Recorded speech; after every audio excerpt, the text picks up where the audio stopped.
upon them. So the European Union carries on acquiring one by one the attributes and trappings of nationality. A legal system, common external borders, and now a common policy on who is allowed to cross those borders and settle within its territory. One by one, it's taken on all of the characteristics that international law recognises as definitive of statehood. I wanted to compliment you, Mr. President, on your ruling that it was acceptable for MEPs to demonstrate, as my neighbour did, little Tibetan flags on their desks. It stands in marked contrast to the way we had our placards snatched off us when we dared to display the word referendum in this chamber. But I'd like to ask you, because I know you're interested in the subject, and other members of this House, to ponder the hypocrisy of being in favour of national self-determination in Tibet, but against national self-determination within the European Union. And if you think I'm being extreme by drawing a parallel between an authoritarian state in China and the European Union, prove me wrong by putting your treaty to the people in the referendums that you promised. If you fail to do this, if you go on ignoring the peoples of Europe, you will breed and create the very intolerance, extremism and racism that you say yourself you wish to stop. For goodness sake, let the people speak.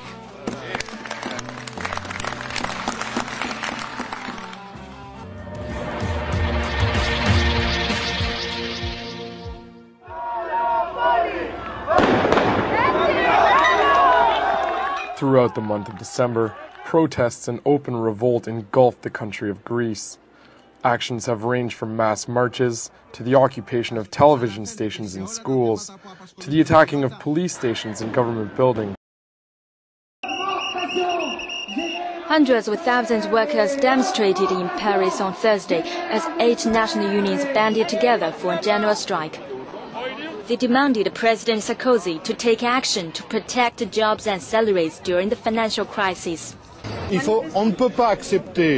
cannot agree to work within the system, a system that actually creates more and more unemployment and low salaries. Nicolas Sarkozy should stop lowering taxes for the richest people and giving billions to the banks that are not redistributed either to small and mid-sized businesses or individuals. It should help re-energize the purchasing power of retirees and workers. In the evening, the protest escalated into clashes with the police. Some demonstrators started burning rubbish, breaking windows and throwing things at police. Police used tear gas and arrested several protesters. Local media called the day as Black Thursday.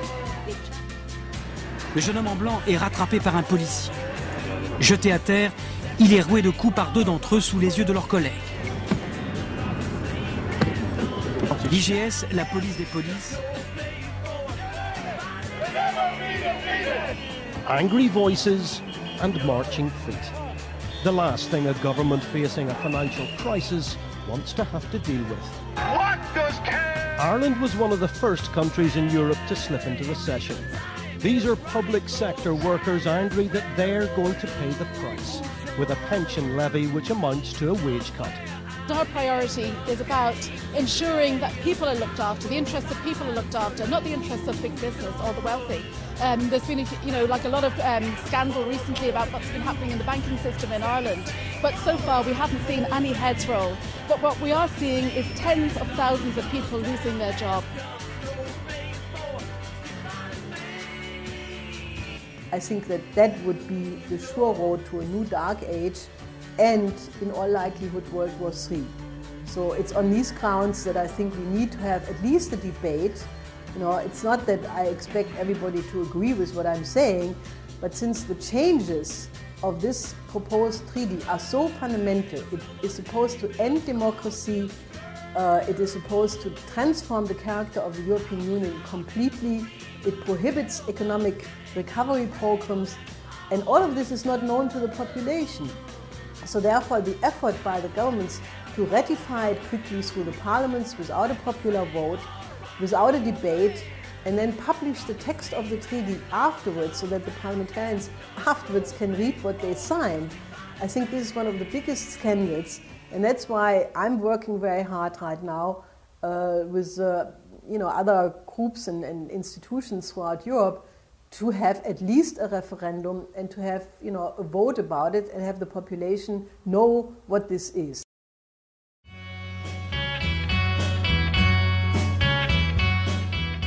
speech. The Independence and Democracy Group has tried to be helpful, positive and constructive right through this parliamentary term. Yes, because we've been providing the voice of opposition, and in a democracy opposition is essential, it is vital. But sadly, as President Václav Klaus pointed out when he came here, you don't actually think there should be any alternative view, and as a result of that your presidency has been marked by your deeply prejudicial manner in the way in which you've treated members of this House that have stood up and opposed the Constitution / Lisbon Treaty.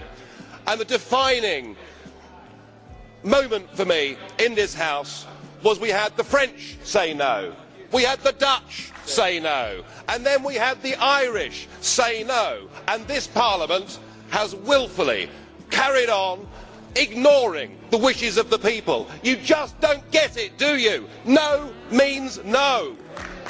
And it's truly incredible that 499 members of this House voted to ignore the Irish no vote and to continue with the treaty. What kind of a parliament is this? If you believed in democracy, you would not just bulldoze aside those 3 referendum results. And worse still, you are now so fearful of public opinion, you know that you're losing the argument, that you've sunk to abuse. I've had Mr Watson saying that I behave like an English football hooligan, when all I did was to gently point out that Commissioner Barrot is a convicted embezzler. Gary Titley said that I was a paranoid reactionary, living on the fringes of society. Well, I mean, he may have a point, I don't know. But Danny Cohn-Bendit, that great champion of free speech, said that opponents of the treaty were mentally ill. And Martin Schulz, the leader of the Socialists, saying after one of the no votes, we must not bow to populism, and that the no votes open the door to fascism. Well, I hope in the next 4 weeks in this campaign the voters of Europe can see the real face of this project. You are nationalistic, you are bullying, you are threatening, you are anti-democratic, you're a complete shower.